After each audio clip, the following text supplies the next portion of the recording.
दोस्तों यूक्रेन से एक न्यूज़ है। यूक्रेन ने रूस के ख़िलाफ़ अमेरिकन सिस्टम्स ATACMS का जो रॉकेट्स हैं उसका इस्तेमाल किया। ये दुनिया के सबसे एडवांस्ड रॉकेट सिस्टम माने जाते हैं और कहा जाता है कि ये रॉकेट सिस्टम किसी भी किस्म के डिफेंस सिस्टम को भेज सकते हैं।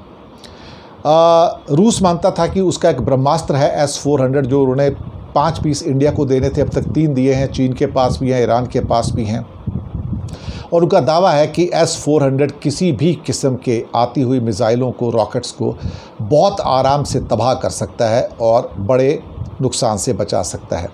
लेकिन ATACMS, जी हाँ, ATACMS ने दरअसल S-400 को ही तबाह कर दिया। पहली बार ये अमेरिकन सिस्टम यूक्रेन ने यूज़ किए, और ये ऐसे रॉकेट्स होते हैं, ऐसी मिसाइल्स होती हैं जो आगे जाकर दुश्मन के पास जब पहुंचते हैं तो ये सैकड़ों पार्ट में बट जाते हैं, और ये उसमें से सैकड़ों मिसाइलें निकल आती हैं, छोटे छोटे रॉकेट निकल आते हैं और जाके हिट करते हैं।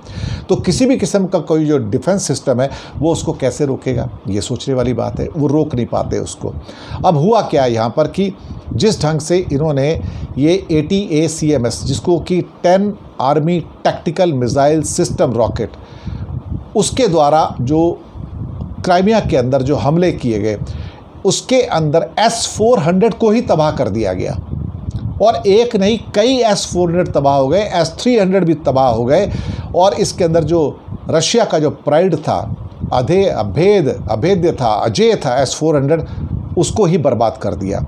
मुझे लगता है कि इंडिया को सोचने की ज़रूरत है। भाई, हमने कबाड़ खरीदा। मैं पहले कई बार कह चुका हूँ, मेरे इसके ऊपर एपिसोड है कि भारत ने S-400 एक सिस्टम 5-5, 6-6 हज़ार करोड़ का लिया है।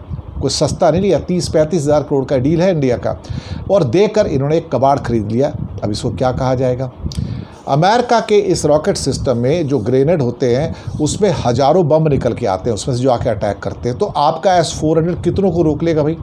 अल्टीमेटली कुछ को रोक पाएगा, कुछ को नहीं रोकेगा। और अब जब ATACMS ने अटैक किया, वहाँ पर तो S-400 को ख़त्म कर दिया, भस्म कर दिया पूरा का पूरा। और जो कहते थे कि S-400 अजेय है, उसको नष्ट नहीं किया जा सकता, वो अमेरिका के इस सिस्टम के आगे, ATACMS सिस्टम के आगे पूरा का पूरा ना केवल फेल हुआ, बल्कि इस अमेरिकी सिस्टम ने रूस के S-400 सिस्टम को कब्रिस्तान में बदल दिया, कब्रिस्तान के अंदर। अब सवाल ये पैदा होता है कि ये हो क्या रहा है? इसने ना केवल रूस के प्राइड को मार गिराया है, बल्कि एक किस्म से कहा जाए तो इसने अमेरिका की जो सुपीरियर टेक्नोलॉजी है उसको भी एस्टेब्लिश कर गया। और इससे हमले के अंदर क्या होता है कि इस हमले में जो रूस के 4 फाइटर प्लेन थे वो भी तबाह हो गए, और साथ के कुछ और एरियाज़ थे उनको भी तबाह किया वहाँ पर। अब कमाल की बात है कि इस हमले में रूस ने 2 S-400 गंवा दिए, और साथ में ना जाने और कितनी चीज़ें गंवाई हैं। अब सवाल ये पैदा होता है कि जो इंडिया ने S-400 लिए उनका क्या होगा? अगर ये इतने ही नकली है कि अमेरिका का सिस्टम ATACMS इसको बर्बाद कर सकता है, तो भाई हमने कबाड़ खरीदा किस लिए? इतने पैसे क्यों लगाए हैं? क्या इसका जवाब मोदी जी देंगे क्या? देखो जी, सबकी पहचान तो फील्ड में होती है। आप दावे जो मर्जी करते रहो, दावे तो बड़े बड़े कर लिए आपने, लेकिन अब सवाल ये पैदा होता है यहाँ पर कि S-400 रूप जो था बिल्कुल बर्बाद कर दिया अमेरिका के ATACMS ने, और प्रूव कर दिया कि ये कबाड़ा है। अब इंडिया ने तो ले लिया, अब तो एक तरह से रशिया भी सोच रहा होगा कि अब मैं इसको बेचूंगा कैसे। अब तो हालत ख़राब हो गई है, और असलियत निकल के युद्ध के मैदान में बाहर आ गई। शुक्रिया आपका।